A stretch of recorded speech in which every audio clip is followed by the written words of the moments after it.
Alright, you guys, I'm making this video talk to you guys about carburation and jetting. I've had this car for 17 years.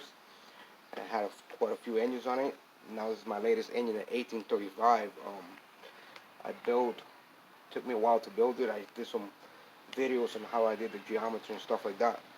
But what I want to talk to you guys today is about jetting, and carburation and stuff like that.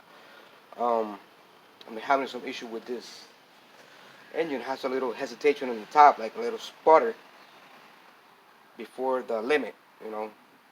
So I've been checking my. I went back to check my jets, and I noticed, this main says 130, and when I use the 130 drill bit, it does not want to go in. So if I use a 125 right here, it goes in fine.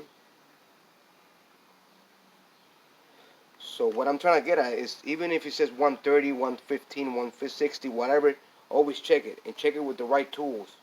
Right now I have the kit here, the little rimmer kit to rim the jets,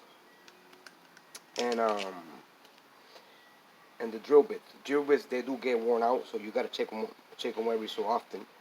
So I got a bunch of jets that I jetted myself before. This is a brand new jet, but it does not. It's not a 130. It's like a 127, 128. And this is the little rimmer. This rimmer will go up to like 130. So right now, see, I'm gonna take this drill bit. See, it barely wants to go in. Now, now it'll, now it's 130.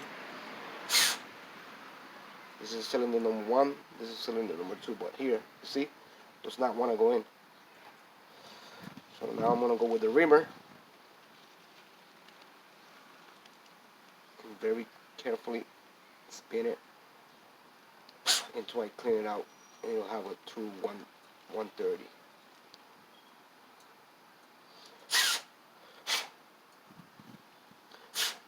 Um, so even if it says whatever number, don't go by that. Always check it. You know. So the issue that I have with this engine is a little surge on the top end, and something with the timing. It advances more than 30 degrees at 3,000. If I go to 3,000, I rev it up a little bit more, it passes to almost 40 degrees. So I'm gonna work on that next. That's gonna be taking the distributor apart and try to see what's going on inside. See if I can put some heavier springs.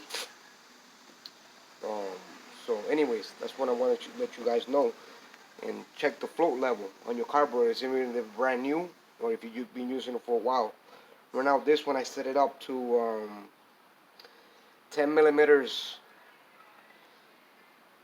closed.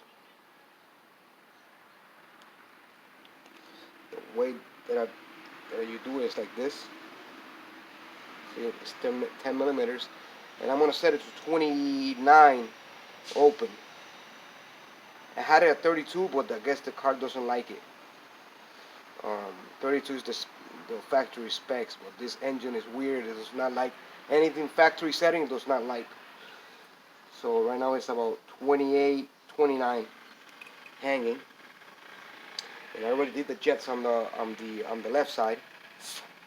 Now I'm gonna do the jets on the right side, and hopefully that'll cure the issue. So hopefully you guys like this video. Share it. You know, I'm just want people to to get things done the right way for the first time. Don't have to go through headaches like a lot of people do. I've been through a lot, so you learn as you go. But this engine runs pretty strong. I was racing the other day versus a Honda with it was a K20 nitrous. He did get me in the top end. He got me by about 2.5 cars. It was like 98 degrees outside, so the car has some issues in the top end. So like I said, I'm going back and checking it out, Every time I race it hard, I go back and check my valve adjustment, check my timing, check the carburation. Every time I run it hard, the left side idle just get clogged up, and I gotta clean them up. One of these days, I'm gonna get me the jet doctor. Hopefully, that'll help it out. But here it is, my 1835 on my 1965 Beetle.